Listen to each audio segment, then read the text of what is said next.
And hi guys, pupunta na ako sa school.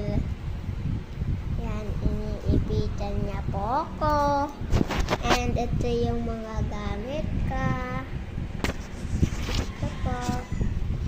Yan guys, iniipitan niya po ako. So,